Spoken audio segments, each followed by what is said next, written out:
Демократската унија за интеграција доцна синоќа конечно пресече. Председателството донело одлука партијата да учествува во владата предводена од СДСМ.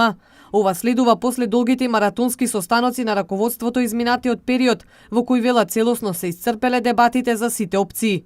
Учеството на ДУИ во новата влада рефлектира волјата на албанскиот народ искажана на изборите на 11 декември и има за цел исполнување на програмата ветена пред изборите, изјави партискиот портпарол Бујар Османи. Давањето потписи за поддршка за земање на мандат за формирање на влада истовремено подразбира и поддршка за формирање на ново парламентарно мнозинство и нова влада на Република Македонија во духот на рамковниот договор и посветена во владење на правото и интеграцијата во НАТО и Европската унија. Османи го повика председателот Ѓорге Иванов да ја повлече одлуката и да го додели мандатот за формирање влада на новото парламентарно мнозинство, потврдено со потписите од 67 пратеници. Го повикуваме господинот Иванов во согласност со неговите уставни надлежности, но и неговото сопствено барање, кое што го имаше во текот на консултациите со сите парламентарни политички партии, да го додели мандатот за формирање на влада на новото парламентарно мнозинство,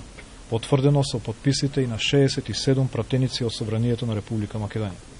Истовремено го повикуваме господинот Иванов, но и сите политички партии да бидат внимателни и воздржани во своите изјави, за да не ја загрозуваат заедничката иднина на граѓаните на Република Македонија. По завршувањето на состанокот Османи меѓу другото истакна и дека Централното председателство на ДУИ ќе побара мониторинг и истрага за работата на Демократската унија за интеграција и од меѓународни институции од незиното основање во 2002 година до денеска.